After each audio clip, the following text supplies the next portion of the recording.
আশা করি আপনারা সকলে ভালো আছেন।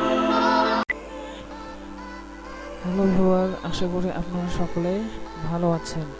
এমডি সিদ্দিক K30 ইউটিউব চ্যানেলের পক্ষ থেকে আপনাদের সকলকে জানাই স্বাগতম।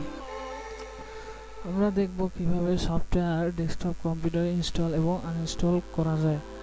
সফটওয়্যার কয়েকভাবে ইনস্টল করা যায়, যেমন পেন ড্রাইভ বা এসডি কার্ডের মাধ্যমে ইনস্টল করা যায়, অনলাইন থেকে ডাউনলোড করে ইনস্টল করা যায় এবং সিডি বা ডিভিডি ড্রাইভের মাধ্যমে ইনস্টল করা যায়।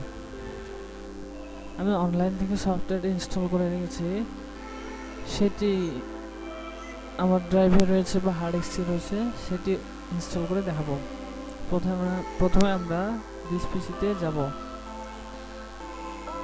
এখান থেকে যে ড্রাইভের সফটওয়্যারটি রয়েছে আমরা সেই ড্রাইভে যাব। সফটওয়্যারটি আমার লোকাল ডিস্ক ডি ড্রাইভে রয়েছে। এখান থেকে নির্দিষ্ট সফটওয়্যারটি বেছে নিয়ে আমাদের প্রয়োজন মতো সফটওয়্যারটি ইনস্টল করতে পারি। আমি এখান থেকে Audacity সফটওয়্যারটি ইনস্টল করে দেখাচ্ছি। মাউসে লেফট বাটন ডাবল ক্লিক করে সফটওয়্যারটি ওপেন করব, অথবা রাইট বাটন ক্লিক করে ওপেন অপশনে ক্লিক করব।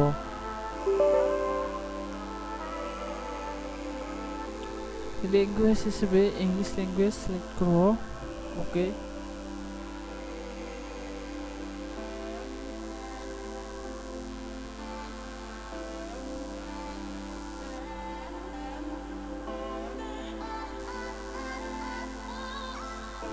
সফটওয়্যারটি সম্পূর্ণভাবে ইনস্টল হয়ে গেছে।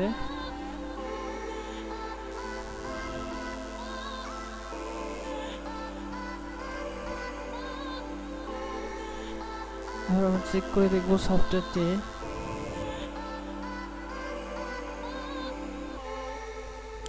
Hello, welcome to my channel MD Siddique K30।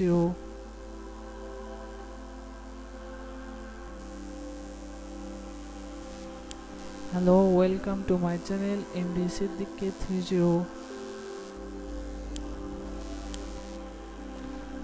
সফটওয়্যারটি ভালো মতোই কাজ করছে। এবার আমরা সফটওয়্যারটি আনইনস্টল করব। আনইনস্টল করার আগে আমাদের প্রয়োজনীয় প্রজেক্টটি সেভ করে রাখবো, তা না হলে সেভ করার দরকার না হলে নো বাটনে ক্লিক করব।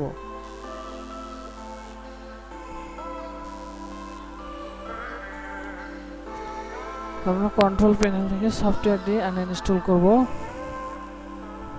ডেস্কটপের কর্নারে উইন্ডোজ আইকনে ক্লিক করব বা সার্চ আইকনে ক্লিক করব। এখান থেকে কন্ট্রোল প্যানেল সার্চ করব। কন্ট্রোল প্যানেল থেকে আমরা প্রোগ্রামে যাব। প্রোগ্রাম থেকে প্রোগ্রাম এন্ড ফিচারে এখানে আমরা সমস্ত ইনস্টল করা অ্যাপসগুলো পেয়ে যাব। তো এখান থেকে আমাদের প্রয়োজন মতো যে সফটওয়্যারটি আনইনস্টল করতে হবে সেটি চয়েস করে নেব। এখান থেকে আমি Audacity সফটওয়্যারে মাউস পয়েন্টারে রেখে মাউসের রাইট বাটন ক্লিক করে আনইনস্টল অপশনে ক্লিক করব।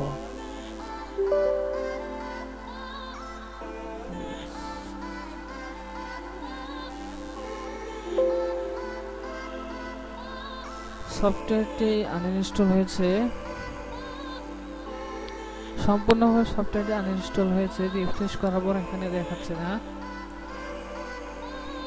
তো ভিউয়ার, এই ছিল আমাদের ভিডিও। আশা করি ভিডিওটি আপনাদের ভালো লাগবে। যদি আপনাদের ভিডিওটি ভালো লেগে থাকে তবে একটি লাইক করবেন, একটি লাইক ও কমেন্ট করবেন এবং অবশ্যই সাবস্ক্রাইব করে পাশে থাকা বেল আইকনটি প্রেস করবেন, যাতে নতুন নতুন ভিডিও এরপরে আপনারা পেয়ে যান।